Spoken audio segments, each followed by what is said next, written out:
नमस्कार, मी गौरी. फूडी गौरीमध्ये तुम्हा सर्वांचं मनापासून स्वागत करते. आज आपण बनवणार आहोत eggless without condense milk fuzzy आणि क्रिंकली टॉपवाली ब्राउनी.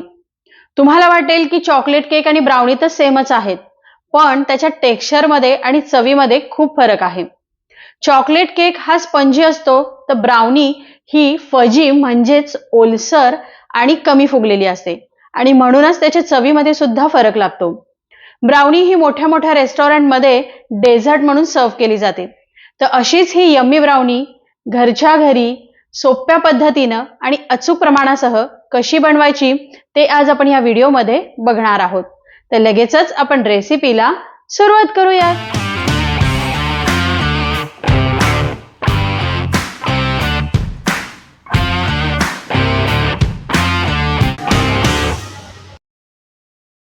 आज आपण एगलेस फजी ब्राउनी बनवणार आहोत. इथे मी विदाउट कंडेन्स मिल्क ही ब्राउनी तुम्हाला बनवून दाखवलेली आहे. त्यासाठी इथे जे आपण साहित्य घेतलेलं आहे ते मी तुम्हाला ग्रॅम मध्ये सुद्धा सांगणार आहे आणि कपच्या मेजरमेंटनी सुद्धा सांगणार आहे. पण इथे काही जे साहित्य आहे ते तुम्हाला ग्रॅम मध्येच घ्यावं लागणार आहे. लक्षात ठेवायचं आहे जेव्हा केव्हा आपण बेकिंग करतो तेव्हा जे सगळे इन्ग्रेडियंट आहेत ते आपल्याला रूम टेम्परेचर वरचे पाहिजेत. म्हणजे दही म्हणा, बटर म्हणा, हे सगळं रूम टेम्परेचर वरचं पाहिजे. हे फ्रीज मधलं डायरेक्ट आपल्याला वापरायचं नाहीये. तर आता आपण पहिलं साहित्य बघूया. इथे मी 120 ग्रॅम मैदा घेतलेला आहे.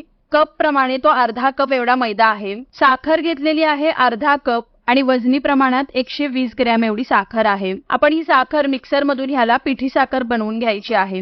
दही घेतलेलं आहे 100 ग्रॅम म्हणजे 1/3 कप दही घेतलंय आणि 25 ग्रॅम एवढं बटर घेतलेलं आहे. जर तुमच्याकडे मेजरिंग स्केल नसतील तर तुम्ही 1.5 टेबलस्पून एवढं बटर घेऊ शकता. आता आपल्या ब्राउनीचा मेन जो इन्ग्रेडियंट आहे तो आहे डार्क चॉकलेट. इथे मी मोर्दे कंपनीचं डार्क चॉकलेट वापरलेलं आहे. तुम्ही कुठल्याही कंपनीचं डार्क चॉकलेट वापरले तरी चालेल. इथे मी 120 ग्रॅम डार्क चॉकलेटचा वापर केलेला आहे. कोको पावडर घेतलेली आहे 10 ग्रॅम. व्हॅनिला इसेन्स घेतलेला आहे 1 चमचा. बेकिंग पावडर घेतलेली आहे पाव चमचा आणि खाण्याचा सोडा तो घेतलेला आहे पाव चमचा. तर कृतीला सुरुवात करण्यापूर्वी पहिल्यांदा आपल्याला चॉकलेट बारीक असं कापून घ्यायचं आहे. आता ही साखर मी मिक्सर मधून बारीक करून घेतलेली आहे.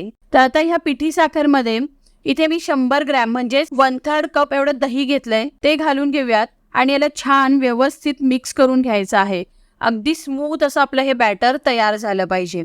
अगदी हे व्यवस्थित मिक्स झालेलं आहे. आता आपल्याला डार्क चॉकलेट मेल्ट करून घ्यायचं आहे. तर त्यासाठी इथे मी डबल बॉयलर पद्धतीचा वापर केलेला आहे. त्यासाठी इथे एका भांड्यामध्ये पाणी गरम करायला ठेवलेलं आहे. आपल्याला हे भांडं भरून पाणी घ्यायचं नाहीये. पाणी अर्ध्यापेक्षा कमी पाणी घ्यायचं आहे आपल्याला. आता इथे तुम्ही बघू शकता पाण्याला छान अशी उकळी आलेली आहे. आता आपण ह्याच्यामध्ये हे जे डार्क चॉकलेट कट केलेलं आहे ते ठेवायचं आणि त्याच्यामध्ये 25 ग्रॅम एवढं बटर घातलेलं आहे. त्याला आपण व्यवस्थित मेल्ट करून घेऊयात. जर तुमच्याकडे मायक्रोवेव्ह असेल तर तुम्ही याला 30 सेकंद म्हणजे असं 2 वेळेला म्हणजे 1 मिनिटासाठी याला मेल्ट करून घ्यायचं आहे.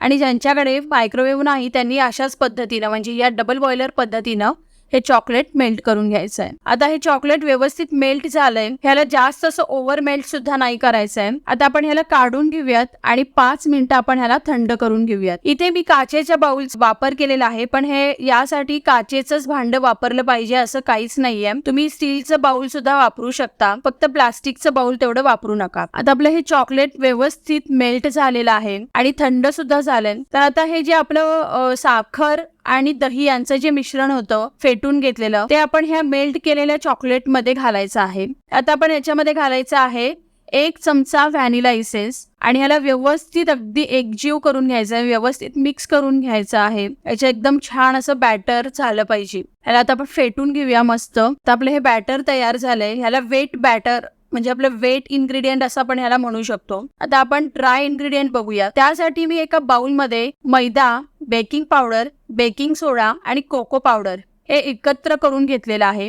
आणि आता आपण ह्याला चाळून घ्यायचं आहे. बेकिंग करताना आपल्याला हे जे ड्राय इन्ग्रेडियंट आहेत ते चाळूनच घ्यायचे आहेत, कारण त्यामुळे एरिएशन छान होतं आणि जो काही आपण केक किंवा ब्राउनी बनवतो ते अगदी छान असं हलकं बनतं. आणि यातलं मी अर्ध मिश्रण पहिला चाळून घेतेय आणि अर्ध मिश्रण आपण नंतर चाळून घ्यायचं आहे. तर अर्ध मिश्रण आता चाळून झालंय. आता हे आपण व्यवस्थित याला मिक्स करून घेऊया. मी इथे कट अँड फोल्ड मेथडचा वापर केलेला आहे. आता पुन्हा आपण ह्याच्यावरती हे जे अर्ध राहिलेलं मिश्रण आहे ड्राय इन्ग्रेडियंटचं ते घालूयात, त्याला छान चाळून घेऊयात आणि पुन्हा त्याच पद्धतीनं कट अँड फोल्ड मेथडने आपण ह्याला मिक्स करून घेऊयात. आता आपलं हे मिश्रण छान व्यवस्थित मिक्स झालंय. याला खूप जास्त ओव्हर मिक्स पण नाही करायचं आहे, कारण खूप जास्त ओव्हर मिक्स झालं तर ते पदार्थ मध्ये ग्लुटन तयार होतं, म्हणजे मैदा वापरलेला आहे ना आपण त्यामध्ये, तर त्याचं ग्लुटन तयार होतं आणि त्यामुळे तो पदार्थ चिवट होऊ शकतो. आता याला व्यवस्थित मिक्स करून घेतलंय. मी हे मिश्रण मिक्स करत असतानाच बाजूला ओव्हन प्रीहीट करायला ठेवला होता 180 डिग्री सेंटीग्रेड वरती 10 मिनिटासाठी. जर तुम्ही ही ब्राउनी कढईमध्ये बेक करणार असाल तर कढई सुद्धा 10 मिनिटासाठी गरम करून घ्यायची आहे, म्हणजेच त्याला प्रीहीट करून घ्यायचं आहे. आता हे मिश्रण व्यवस्थित मिक्स झालंय. तुम्ही ह्याची कन्सिस्टन्सी बघू शकता. केकच्या बॅटर पेक्षा थोडंसं हे घट्ट आहे.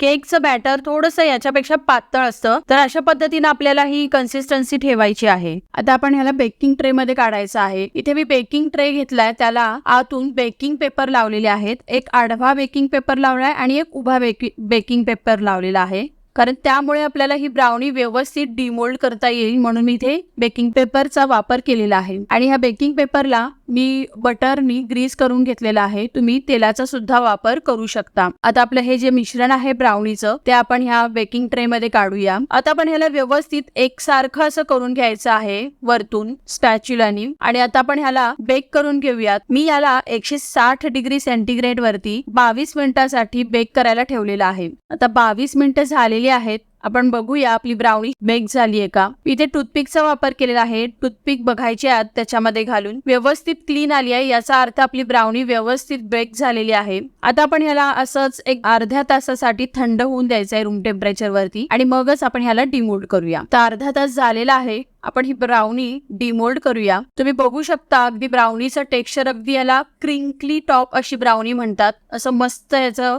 टेक्स्चर आलेलं आहे. तर अशाच पद्धतीनं ही ब्राउनी झाली पाहिजे, म्हणजे आपली ही ब्राउनी परफेक्ट अशी झालेली आहे. आता आपण ही ब्राउनी कट करून घेणार आहोत. त्यासाठी मी ह्याला पहिला असे व्यवस्थित एक एक मार्क करून घ्यायचे आहे. ही ब्राउनी मी 9 पीस मध्ये कट करणार आहे, त्यामुळे व्यवस्थित याचे 3 भाग आडवे 3 भाग उभे असे पहिला मार्क करून घ्यायचे आणि मग व्यवस्थित सुरीने आपण ह्याला कट करून घ्यायचं आहे. तुम्ही ते बघू शकता अगदी व्यवस्थित अशी फजी ब्राउनी आपली ही तयार झालेली आहे. मला ब्राउनी खायला, म्हणजे ब्राउनी आईस्क्रीम सोबत खायला खूप आवडते, त्यामुळे मी याच्यावरती थोडीशी ही ब्राउनी गरम करून घेतलेली आहे मायक्रोवेव्ह मधून एक 10 सेकंदासाठी. आता मी त्याच्यावरती एक मस्त असा व्हॅनिला आईस्क्रीमचा स्कूप ठेवलाय आणि वरतून चॉकलेट सॉस घातलेला आहे. तर आता आपली ही यम्मी चॉकलेट ब्राउनी आपण आईस्क्रीम सोबत एन्जॉय करूयात.